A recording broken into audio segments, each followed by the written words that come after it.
கிறிஸ்துவில் பிரியமானவர்களே, இன்றைய நாளுக்கான கர்த்தருடைய வார்த்தை மல்கியா 4ஆம் அதிகாரம் 1, 2, 3 வசனங்கள். இதோ சூளையை போல எரிகிற நாள் வரும். அப்பொழுது அகங்காரிகள் யாவரும் அக்கிரம் செய்கிற யாவரும் துரும்பாயிருப்பார்கள். வரப்போகிற நாள் அவர்களை சுட்டெரிக்கும். அது அவர்களுக்கு வேரையும் கொப்பையும் வைக்காமல் போகும் என்று சேனைகளின் கர்த்தர் சொல்லுகிறார். ஆனாலும் என் நாமத்திற்கு பயந்திருக்கிற உங்கள் மேல் நீதியின் சூரியன் உதிக்கும். அதன் செட்டைகளின் கீழ் ஆரோக்கியம் இருக்கும். நீங்கள் வெளியே புறப்பட்டு போய் கொளுத்த கன்றுகளை போல் வளருவீர்கள். அன்பானவர்களே, இங்கே 2 விதமான மனிதர்களை, 2 விதமான மக்களை சொல்றார். ஒண்ணு அகங்காரிகள், இன்னொன்று அக்கிரமம் செய்கிறவங்க, இன்னொன்று துன்மார்க்கர். இப்படியெல்லாம் இந்த உலகத்துல பாவ காரியங்களை செய்யறாங்க பாத்தீங்களா, அவங்கள குறிச்சு சொல்றார். திருந்தாதவங்க, பதவி ஆசை உள்ளவங்க, பண ஆசை உள்ளவங்க, ஆலயத்துல காணிக்கைய திருடுறவங்க, ஆலயத்துல பதவிக்காக ஆலயத்தினோட சொத்துக்களை எல்லாம் தான் சொந்த பயன்படுத்தி, தான் சொந்த பதவியை பயன்படுத்தி அதை துஷ்பிரயோகம் பண்றவங்க, இப்படியெல்லாம் இருக்கிறாங்க இல்லையா? இப்படிப்பட்டவர்களுக்கெல்லாம் ஒரு நாள் வருகிறது. நாள் ஒண்ணு வருது. அந்த நாள் சூளையை போல எரியுமா? சூளைனா நீங்க பார்த்திருக்கிறீங்களா? இன்றைய காலகட்டத்தில் இருக்கக்கூடிய பிள்ளைகள் பார்த்திருக்கிறதுக்கு அதுக்கு வாய்ப்பு இல்லை. ஏன்னா இப்பெல்லாம் எலக்ட்ரானிக் வந்துட்டதுனால சூளையை பத்தி தெரியாது. சூளைனா எப்படி இருக்கும்னா, இந்த செங்கல் சுட்டெரிப்பாங்க, அதுதான் சூளை. நிறைய செங்கல்கள் எல்லாம் அடுக்கிட்டு கீழே பனை மரம் இருக்கு இல்லைங்க, பெரிய பெரிய பனை மரம், தென்னை மரம், பனை ஓலைகள், தென்னை ஓலையெல்லாம் போட்டு பத்த வச்சிருவாங்க. நெருப்பு பத்த வச்சா அதை சுத்திலும் பிடிச்சிட்டு பயங்கரமா எரியும். பக்கத்திலேயே போக முடியாது. அது எரிஞ்சு தணலாக வரைக்கும் யாரும் பக்கத்துல போக முடியாது. அவ்வளவு சூடு இருக்கும். ஏதாவது மனிதன் பக்கத்துல போனா அவனோட கண்ணு சூட்டு முடி எல்லாம் கருகிரும். அவ்வளவு வெப்பமா இருக்கும். அதுதான் சூளை. அந்த மாதிரி எரியக்கூடிய நாள் எப்படி இருக்கும் பாருங்க. சூரியன் அப்படி எரிக்குமா எல்லாத்தையும்? அந்த மாதிரி தன் உடம்புல இருக்கக்கூடிய எல்லா நீரும் வற்றி போய் தாகத்திலேயே விழுந்து செத்து போவாங்க. அப்படி ஒரு சூடு, அப்படி ஒரு நாள் வருது. அந்த நாள்ல இந்த அகங்காரிகள் இருக்கிறாங்க பாத்தீங்களா, அவங்க அக்கிரமம் பண்றவங்க, பதவி ஆசை உள்ளவங்க, பண ஆசை உள்ளவங்க, பொருள் ஆசை உள்ளவங்க, மற்றவர்களை ஏமாற்றுகிறவங்க, ஆலயத்துல தப்பா காரியத்தை பண்றவங்க, ஊழியம் என்கிற பெயரில தன்னைத்தான் ஐஸ்வர்யவான் ஆக்கி கொள்றவங்க, இது எல்லாம் ஏழை மக்களை ஏமாத்துறவங்க, ஜெபத்துக்கு வர்றவங்களை ஏமாத்துறவங்க, இவங்க எல்லாம் என்ன ஆவாங்களாம்? சுட்டெரிக்கப்படுவார்கள். அவ்வளவுதான், அழிச்சிருவார் ஆண்டவர். அப்புறம் அந்த நாள் அவர்களுக்கு வேரையும் கொப்பையும் வைக்காமல் போகுமா? அவ்வளவுதான், அவங்களோட முடிஞ்சிடும். அவங்களுக்கு சந்ததியே இருக்காது. வேர் இருந்தா தானே இன்னொரு முளைக்கும். கொப்பை இருந்தா தானே அது எங்காவது போய் விழுந்து அதிலிருந்து ஒரு முளைப்பு வரும். அப்ப இந்த 2மே இருக்காது. எல்லாம் வெந்து போயிடும், எல்லாம் அழுகி போயிடும். அவன் மட்டும் அவனோட காலத்துல நிறைய சொத்துக்களை சேர்த்தி ரொம்ப ஆடம்பரமா ரொம்ப இதா வாழ்ந்து பார்த்திருப்பான். ஆனா அவன் பெயரை சொல்வதற்கு அவன் ஒரு வாரிசு கூட இருக்காது. அவன் வகைரா இருக்காது. அவன் சந்ததி இருக்காது. அவனுக்கு ஆணிவேர் இருக்காது. எதுவுமே இருக்காது. அவன் வேரையும் கொப்பையும் வைக்காமற் போகும். எவ்வளவு கொடூரமான ஒரு அழிவு பாத்தீங்களா? அப்ப இந்த மாதிரியான மனம் திரும்பவே மாட்டான். எவ்வளவு சொன்னாலும் அவனுடைய நோக்கம் எல்லாம் பணத்து மேலதான் இருக்கு. எவ்வளவு சொன்னாலும் அவனுடைய நோக்கம் எல்லாம் பதவி மேலதான் இருக்கு. எவ்வளவு சொன்னாலும் அவனுடைய நோக்கம் எல்லாம் அந்த போதையில தான் இருக்கு. அன்பானவர்களே, அப்படிப்பட்டவர்கள் சுட்டெரிக்கப்படக்கூடிய நாள் வரப்போகிறது. அடுத்தது சொல்றாரு, கர்த்தருக்கு பயந்திருக்கிற உங்கள் மேல் நீதியின் சூரியன் உதிக்கும். இப்ப கடவுளோட வார்த்தைக்கு பயந்து, ஓஹோ இப்படி எல்லாம் நடக்குமா, இப்ப இந்த துன்மார்க்கன் இருக்கிறான் பாத்தீங்களா, ஐயோ சூளையை போல ஒரு எரியிற நாள் வருமா, அது நம்மளை அழிச்சிருமா, அப்ப நாம அதுல அழியாம இருக்கிறதுக்கு நாம என்ன பண்ணணும், அதுல நாம தப்பித்துக் கொள்ள வேண்டுமானால் நம்ம என்ன செய்யணும் அப்படின்னு அவன் அலசி ஆராய்ஞ்சு பாக்குறப்போ அவனுக்கு விடை கொடுக்கிற ஒரு காரியம் என்னன்னு கேட்டீங்கன்னா, இந்த இம்மானுவேலர் தான் விடை கொடுக்கும். இந்த கர்த்தருடைய வார்த்தைகள் தான் விடை கொடுக்கும். இயேசு கிறிஸ்து என்கிற அந்த பரிசுத்த நாமம் தான் அவனுக்கு விடை கொடுக்கும். அவருடைய வார்த்தைகள் தான் அவனை ரட்சிக்கும்.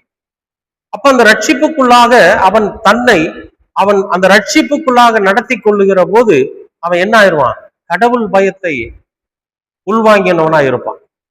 அப்ப முதல்ல செஞ்ச காரியம் எல்லாம் தப்பு, இனிமே அது மாதிரி செய்ய மாட்டேன், அந்த மாதிரியான அழிவுக்கு என்னை கொண்டு போயிடாதீங்க, நான் இனிமே வகுத்து அகங்காரியா இருக்க மாட்டேன், நான் இனிமே அக்கிரமக்காரனா இருக்க மாட்டேன், நான் இனிமே பதவி ஆசை உள்ளவனா இருக்க மாட்டேன்னு சொல்லி, நான் உண்மையா இருப்பேன், உத்தமமா இருப்பேன்னு சொல்லி கர்த்தரோட சமூகத்துல எல்லாவற்றையும் ஒப்படைச்சிட்டு, நான் இனிமே அந்த சூளையை போல எரியிற நாள்ல நான் சிக்கிடக்கூடாது, அந்த நாள்ல இருந்து நான் தப்பித்துக் கொள்ளணும் அப்படிங்கிற அந்த கடவுள் பயத்தோட அவன் ஆண்டவரோட சமூகத்துக்கு வருகிற போது அங்கே அவன் மீது நீதியின் சூரியன் உதிப்பார். நீதியின் சூரியன் உதிப்பார்னா அவனை மன்னிப்பார், அவனை ஏற்றுக்கொள்வார். நம்ம எல்லோருமே அப்படித்தான். நமக்குள்ள எந்த தவறு இருந்தாலும், நமக்குள்ள எந்த விதமான துன்மார்க்கத்தனம் இருந்தாலும், நமக்குள்ள எவ்வளவு பெரிய ஒரு ஒரு அக்கிரம சிந்தை இருந்தாலும் அதை ஆண்டவரோட சமூகத்துல சொல்லி, ஆண்டவரே சூளையை போல எரியிற ஒரு நாள் வருதுன்னு நான் இந்த வேதத்துல வாசிச்சேன், அந்த நாள்ல அந்த சூளையில நான் சிக்கிடக்கூடாது, அதுக்காக நான் என்னை முழுமையா மாற்றிக்கொள்ளணும் ஆண்டவரேன்னு சொல்லி கர்த்தரோட சமூகத்துல நாம் நம்மை ஒப்படைத்து நாம் நம்மை மாற்றிக்கொள்ளுகிற போது நாம் கர்த்தருக்கு பயந்தவர்களா இருப்போம். அப்ப கடவுளுக்கு பயந்து இருக்கிறவங்க மேல நீதியின் சூரியன் உதிக்கும். அவருடைய செட்டைகளுக்கு கீழாக நிழல் இருக்கும். சூரியனே உதிச்சாலும் நம்மளை மன்னிச்சாலும் அவரோட செட்டை இருக்கு பாத்தீங்களா, அதுக்கு கீழே நிழல் இருக்கு. இப்போ கடுமையான வெயில்ல போயிட்டு இருக்கிறவனுக்கு ஒரு மரத்தினோட நிழல்ல போய் நின்னா அவனுக்கு எவ்வளவு சந்தோஷமா இருக்கும், எவ்வளவு மகிழ்ச்சியா இருக்கும், இந்த உடல் எவ்வளவு ஒரு ஆரோக்கியமானதா இருக்கும் அந்த நிழல்ல போய் நின்னா. அந்த அனுபவம் நமக்குள்ள வருமா என்னன்னு, அந்த நீதியின் சூரியனுடைய செட்டைகளுக்கு கீழாக நிழல் இருக்கும். நாம வெளியே போய் அந்த நிழல்ல இளைப்பாரிட்டு, அந்த நிழல்ல நம்ம உடலுக்கு நல்ல ஆரோக்கியத்தை பெற்றுக்கொண்டு, அந்த நிழல்ல இந்த சரீரத்துக்கு நல்ல பலனை பெற்றுக்கொண்டு வெளியே புறப்பட்டு போய் கொளுத்த கன்றுகளை போல இருக்கும். எவ்வளவு ஒரு அற்புதமா சொல்றாரு பாருங்க, வேறு பிரிச்சு சொல்றாரு பாருங்க. அகங்காரிகளும் அக்கிரமக்காரரும் மனம் திரும்பாதவங்களுக்கு வரக்கூடிய நிலைமை என்ன, கர்த்தருக்கு பயந்து அவருடைய வழியை பின்பற்றி போகிற பிள்ளைகளுக்கு என்ன. அப்ப இரண்டையும் அவர் என்ன பண்றாரு, வேறு பிரித்து காண்பிக்கிறார். அப்ப நம்ம இந்த வார்த்தைகளை ஏற்றுக்கொண்டு என்ன பண்ணணும் அப்படின்னா, நாம அழிவுக்கு நம்மளை முற்படுத்திக்கிறோமா, அல்லது நீதியின் சூரியனோட செட்டைகளுக்கு கீழாக அந்த நிழல்ல இளைப்பாறுவதற்கு நாம் நம்மை தகுதிப்படுத்துறோமா அப்படிங்கிறத நாம தான் முடிவு பண்ணணும். அதனாலதான் ஆண்டவர் இந்த இடத்துல ரெண்டு விதமான விஷயங்களையும் சொல்றாரு. அன்பானவர்களே, எல்லாம் இந்த பூமியில நமக்காக வைக்கப்பட்டிருக்கிறது. நாம அதை உணர்ந்து தெரிந்து எது நன்மை எது தீமை, எது தப்பு எது சரி அப்படிங்கிறத நாம உணரணும். அதனாலதான் சொல்றாரு, நான் போய் பரிசுத்த ஆவியானவரை உங்களுக்கு அனுப்புறேன், அவர் இந்த பூமியில உங்களுக்குள்ள வந்து நன்மை எது தீமை எது என்பதை உங்களுக்கு உணர்த்துவாரு, உங்களை சத்தியத்தின் வழியிலே நடத்துவார். எப்படி பாருங்க, இயேசு கிறிஸ்து தன்னைத்தானே நமக்கு அர்ப்பணிச்சு தன் ஜீவனை கொடுத்து மரித்து உயிரோடு எழுந்து பிதாவின் இடத்துல போய் நமக்காக பரிஞ்சு பேசி பரிசுத்த சத்திய ஆவியாகிய அந்த பரிசுத்த ஆவியானவரை அனுப்புவார். நாம நம்முடைய இருதயத்தை திறந்து கொடுத்து அவருக்கு இடம் கொடுக்கிறப்ப அவர் என்ன பண்ணுவாரு, நம்மை பரிசுத்தத்தின் வழியில நடத்துவார். அது மட்டும் இல்ல, இயேசு கிறிஸ்து இந்த பூமியில எதையெல்லாம் சொன்னாரோ அதை நினைவுபடுத்துவார். இந்த இம்மானுவேலர் எதையெல்லாம் சொல்றாரோ அந்த வார்த்தைகளை நமக்கு நினைவூட்டுவார். அப்போ ஒரு தீர்க்கதரிசியை கொண்டு கர்த்தர் உரைச்சிருக்கிறாரு, ஒரு தீர்க்கதரிசியை கொண்டு கர்த்தர் பேசி இருக்கிறாரு, துன்மார்க்கனும் அகங்காரிகளும் அகம்பாவம் உள்ளவர்களும் அக்கிரமக்காரர்களுக்கு என்று ஒரு நாள் இருக்குது. அந்த நாள்ல இவர்கள் இப்படி அழிக்கப்படுவாங்க. கர்த்தருக்கு பயந்து இருக்கிறவங்க இப்படி ஒரு நிழல்ல இளைப்பாருவாங்க, தன்னை பலப்படுத்திக்குவாங்கன்னு இங்கே ஒரு தீர்க்கதரிசியை கொண்டு கடவுள் உரைத்திருக்கிறாருங்கிறத ஆவியானவர் நமக்கு நினைப்பூட்டுவார். அப்ப நாம என்ன செய்வோம்? அப்படிங்களா, அப்ப நாம எதற்கு நம்மை தகுதிப்படுத்திக் கொள்ளணும், எதற்கு நாம நம்மை அர்ப்பணிக்கணும் அப்படிங்கிறத நமக்கு நாமே உணர்வுகளை ஏற்படுத்தி, நமக்கு நாமே மனம் திரும்புதலை ஏற்படுத்தி, நமக்கு நாமே ஆண்டவரோட சமூகத்துல போய் எல்லாவற்றையும் அர்ப்பணிச்சு கர்த்தரோட சமூகத்துல அவருடைய வார்த்தைகளுக்கு பயந்து காத்திருக்கிறப்ப நம்ம நிழலிலே தங்குகிற பிள்ளைகளாக இருக்கும். கொளுத்த கன்றுகளை போல இருக்கும். அதைத்தான் அவர் விரும்புறார். நாம அழிஞ்சு போகணும்னு ஒரு நாளும் இயேசு கிறிஸ்து விரும்பல. ஒருவனாகிலும் கெட்டு பாதாளம் போவது எனக்கு சித்தம் இல்லைன்னு சொல்லியிருக்க. நம்ம எல்லோருமே மனம் திரும்பி பிதாவினோட பிள்ளைகளாக அவருடைய செட்டைகளுக்கு கீழே நிழலில தங்கி கொளுத்த கன்றுகளை போல இருக்கணும்னு நினைக்கிறார். அன்பானவர்களே, நீங்க அதுக்கு அர்ப்பணிப்பீங்களா? இந்த ரெண்டு வசனத்தையும் வேறு பிரிச்சு பார்ப்பீங்களா? இந்த ரெண்டுல எதை நமக்கு சொந்தமான வார்த்தைகளாக நம்ம எடுத்துக்கொள்ளுவோம் முடிவு பண்ணுவீங்களா? ஆவியானவர்கிட்ட கேளுங்க. இயேசு கிறிஸ்துக்கு முன்பாக மண்டியிடுங்க. பரிசுத்த வார்த்தைகளை அனுதினமும் நீங்க அசை போடுகிறவர்களா இருங்க. நீதியின் சூரியனின் செட்டைகளுக்கு கீழாக உங்களுக்கு இடம் உண்டு. அங்கே பலனடைந்து ஆரோக்கியம் பெற்று கொளுத்த கன்றுகளை போல இருக்கு. அது மட்டும் சொல்லல, 3வது வசனத்தை சொல்றாரு, அந்த துன்மார்க்கர்களையும் அந்த அகங்காரிகளையும் நாம காலில் போட்டு மிதிப்போமா. பாத்தீங்களா, நம்ம எவ்வளவு உயர்ந்த ஒரு இடத்துக்கு அவர் கொண்டு போகணும்னு நினைக்கிறார். அன்பானவர்களே, நாம பரிசுத்த ஆவியானவருக்கு இடம் கொடுக்கும். நம்முடைய இருதயத்தை திறந்து அவருக்கு இடம் கொடுக்கிற போது நிச்சயமாகவே நாம் அந்த உயர்ந்த ஸ்தானத்துல, உயர்ந்த ஸ்தலத்துல நாம வைக்கப்படுவோம் என்பதுதான் உண்மை. உங்கள் இருதயத்தை திறந்து கொடுக்கிறீங்களா? இந்த வசனத்தில் இருக்கக்கூடிய நீங்க வேறுபாடுகளை உணர்ந்து கொள்ளுகிறீங்களா? எந்த வசனம் நம்முடைய வாழ்க்கையிலே நம்மை வழிநடத்தும் என்பதை உணர்ந்து கொள்ளுகிறீங்களா? நிச்சயமாகவே உங்களுடைய வாழ்க்கை ஒரு உயர்ந்த ஸ்தலத்திற்கு வரும் என்பதில் மாற்றமில்லை. விசுவாசிக்கிறீங்களா? அன்பின் பரலோக பிதாவே, நல்லதொரு இந்த மாலை வேலைக்காக நன்றி.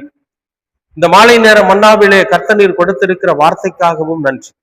ஆண்டவரே, நாங்கள் சூளையை போல எரிகிற அந்த நாளிலே நாங்கள் எரிந்து போகாதபடிக்கு, சாம்பலாகி விடாதபடிக்கு, நீதியின் சூரியனாகிய உம்முடைய செட்டைகளுக்கு கீழே இருக்கிற நிழலில நாங்கள் இளைப்பாரி சரீரத்துல பலன் பெற்று கொளுத்த கன்றுகளைப் போல நாங்கள் இந்த பூமியில உலா வர நீங்க கிருபை பாராட்டு. இயேசு கிறிஸ்து என்கிற உம்முடைய திருக்குமாரனுடைய வார்த்தைகள் எங்களை ஒவ்வொரு நாளும் வழிநடத்தி பரிசுத்த ஆவியானவருக்கு எங்கள் இருதயத்தை திறந்து கொடுத்து நாங்களும் உண்மையாய், மனசாட்சிக்கு பயந்தவர்களாய், கடவுளுக்கு பயந்தவர்களாய் வாழ நீங்க கிருபை பாராட்டு. உங்க இரக்கமும் இயேசு கிறிஸ்துவானவருடைய வார்த்தையும் எங்களை ஒவ்வொரு நாளும் வழி நடத்தட்டும். எங்களது இரட்சகராம் இயேசு கிறிஸ்துவின் வழியாய் கேட்கிறோம் நல்ல பிதாவே. ஆமேன், ஆமேன், ஆமேன்.